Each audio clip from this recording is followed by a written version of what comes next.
खबर वाराणसी से है। वाराणसी पहुंचे कांग्रेस नेता व राज्यसभा सांसद दीपेंद्र हुड्डा। मीडिया से कहा, रूस यूक्रेन संकट पर भारत सरकार के साथ है कांग्रेस पार्टी। वाराणसी में दीपेंद्र हुड्डा कांग्रेस प्रत्याशियों के पक्ष में कर रहे हैं प्रचार। स्टार प्रचारकों की सूची में शामिल हैं दीपेंद्र हुड्डा ने मीडिया से बातचीत की, किया बड़ा दावा, कहा कांग्रेस की बन रही है सरकार। ओवैसी के प्रत्याशी उतारे जाने पर कहा कि ओवैसी के पार्टी को एक भी वोट नहीं मिलेगा। वाराणसी से हमारे संवाददाता कुलदीप कपूर की रिपोर्ट। ना हमारे पास सत्ता का संख्या थी, सत्ता की ना मुख्य विपक्षी पार्टी की संख्या थी। 7 विधायक थे, आपको पता है। लेकिन संख्या बल ना होते हुए नैतिक बल विपक्ष का अगर जुटाया है, संघर्ष से हर वर्ग के साथ जाके कोई खड़ा हुआ है, चाहे वो लखीमपुर खेड़ी के अंदर किसान रुके पे नरसिंगार हो तो वहाँ पर प्रियंका जी और हमने 4 दिन जेल में बिताए, चाहे वो हाथरस की लड़की का वहाँ प्रकरण हो, वहाँ प्रियंका जी पहुँची, चाहे वो आगरा के अंदर अरुण वाल्मीकि हत्याकांड का मामला हो, चाहे वो लखनऊ बिजनौर के अंदर जब CA-NRC के समय जो जातियाँ हुई उस समय की बात हो, उन्नाव की बात हो, उत्तर प्रदेश के किसी कोने में किसी वर्ग के अगर हक वो छीना गया है तो कोई अगर उस वर्ग के साथ किसी ने साथ निभाया है, हर वर्ग की लड़ाई लड़ी है, तो प्रियंका गांधी जी ने लड़ी है, कांग्रेस पार्टी ने लड़ी है। तो हमने नैतिक बल, विपक्ष का नैतिक बल कांग्रेस पार्टी ने प्रियंका जी के नेतृत्व में जुटाया उत्तर प्रदेश में, और यही हमें विश्वास देता है कि हमारा प्रदर्शन बेहतरीन रहेगा और पूरे उत्तर प्रदेश में बेहतरीन रहेगा। और जैसे मैंने जिस पॉइंट पे शुरू करा था आपसे बात करना, विशेष तौर पे आज हम, क्योंकि यहाँ पे ये प्रेस वार्ता में हैं, तो हमें विशेष तौर पे वाराणसी की हर सीट से बहुत उम्मीद है। राहुल गांधी अमेठी में एंट्री कर चुके हैं प्रचार को लेकर के। स्मृति ईरानी ने आरोप लगाया है कि सिर्फ चुनाव के वक्त ही कांग्रेस का परिवार है वो पहुंचता है, क्या कहना चाहेंगे? ये गुलराना तबस्सुम जी और हमारे कांग्रेस पार्टी के बहुत वरिष्ठ विधायक जो हमारे साथ आए हैं, जो आने वाले दिनों में वाराणसी की, बनारस की जो सारी सीटें हैं, हमें चुनाव कमान संभालने में हमारे बहुत सहयोगी रहेंगे। हमारे बहुत वरिष्ठ विधायक दान सिंह यादव जी चौथी बार के विधायक हैं कांग्रेस पार्टी के हरियाणा से। हमारे पंडित जी विधायक हमारे हरियाणा से नौजवान पंडित जी कुलदीप वत्स जी।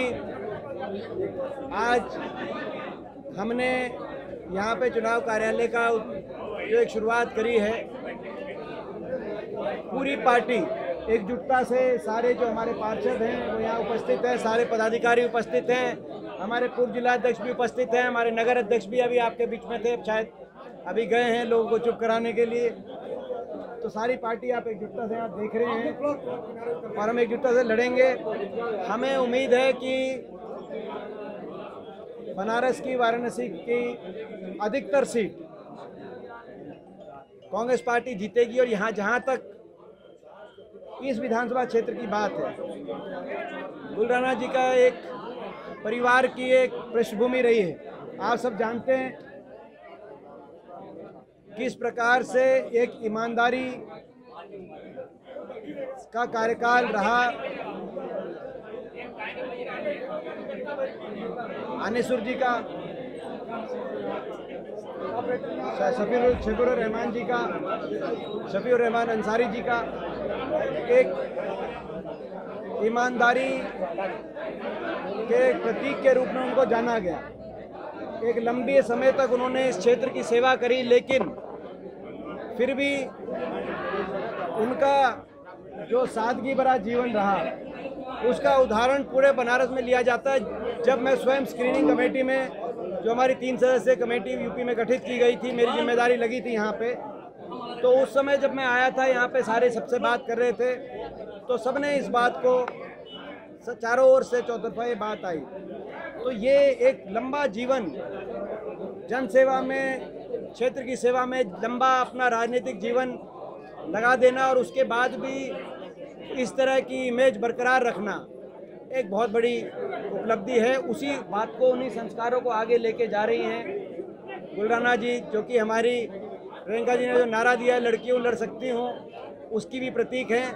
हमें पूरा विश्वास है कि ना सिर्फ बनारस की हर सीट, वाराणसी की लगभग सीट,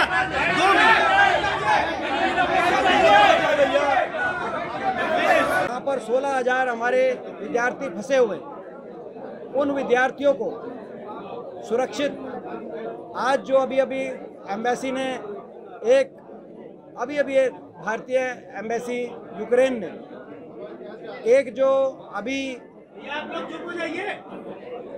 अपना एक लेटर निकाला है या नोटिस निकाला है अपने भारतीय नागरिकों के लिए, अभी 10 मिनट पहले जब हम एयरपोर्ट से यहाँ पे आ रहे थे रास्ते में, वो बड़ा चिंताजनक है। उन्होंने ये कहा है कि आप बॉर्डर पे ना जाइए। जो यूक्रेन में नागरिक फंसे हुए हैं उनको कहा है कि आप बॉर्डर पे ना जाएं। उनको कहा है जो यूक्रेन में पश्चिम क्षेत्र है वहाँ के किसी शहर के अंदर आप खाने पीने और शेल्टर का इंतजाम ढूंढें, और जो यूक्रेन का पूरब है वहाँ पे अगर आप फंसे हुए हैं तो वो आप कहीं भी अपना जहाँ पे हैं वहीं पे। कहने का मतलब ये है कि आज के दिन कोई स्पष्ट तौर से कोई स्ट्रेटजी नहीं दिखाई दे रही कि 16,000 जो है स्टूडेंट्स को कैसा निकाला जाए। ये दोनों सरकारों से बात करके, क्योंकि अभी तक भारत सरकार ने लगभग एक तटस्थ भूमिका भारत सरकार की है। हम किसी एक पक्ष में खुल के अभी हमने शांति के पक्ष में जो बांटे जा रहे हैं, जिसपे अभी भी प्रधानमंत्री जी की और मुख्यमंत्री जी की तस्वीरें लगी हैं और भाजपा के नारे लगे हुए हैं उन जो है उन पैकेट्स पे जो राशन जो बांटे जा रहे हैं। क्या ये आचार संहिता के अंदर ये बांटे जा सकते हैं? सरकारी राशन सरकारी प्रणाली के माध्यम से क्या प्रधानमंत्री जी और मुख्यमंत्री जी के फोटो लगे हुए राशन के पैकेट बांटे जा सकते हैं? अगर नहीं बांटे जा सकते तो क्या इलेक्शन कमीशन को संज्ञान लेके उनको उन पे प्रतिबंध नहीं लगाना चाहिए था? तो मेरा आप लोग के माध्यम से हम कहना चाहते हैं इलेक्शन कमीशन इस बातों को देखे और आज जो जनता में इलेक्शन कमीशन का एक परसेप्शन जो बना है उसको दूर करके अपनी साख को बचाने का काम करे। लेकिन अजय राय जी को जो एक दिन चुनाव प्रचार से रोका गया क्योंकि वो निश्चित तौर से जीत चुके हैं चुनाव वहाँ से, तो इससे मैं समझता हूँ और मजबूती से वो अजय राय जी के पक्ष में पिंडरा की जनता आएगी। क्या लगता है यूक्रेन पर कुछ कहना चाहेंगे, सरकार को कुछ सलाह देना चाहेंगे रूस और यूक्रेन युद्ध पर? देखिए, ये अंतर्राष्ट्रीय आज जो स्थिति बन रही है,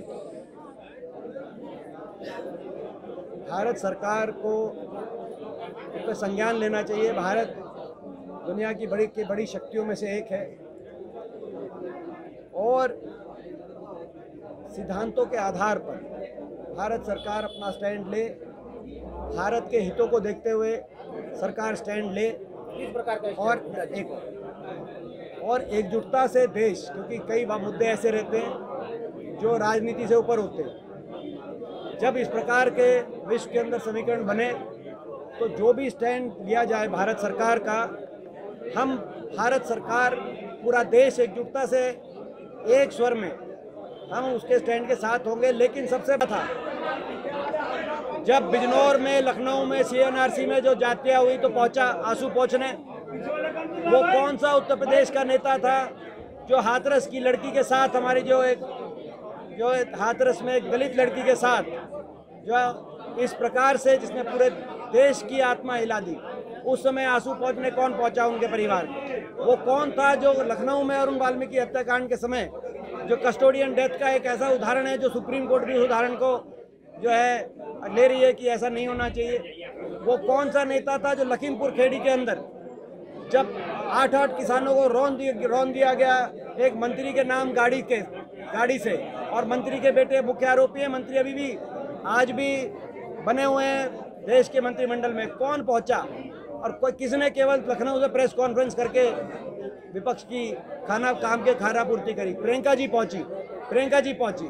तो स्मृति ईरानी अगर ये कहें तो इससे ज्यादा हास्यास्पद बात नहीं हो सकती। उन्होंने ये भी कहा है कि प्रियंका गांधी का रिश्ता आतंकवाद से।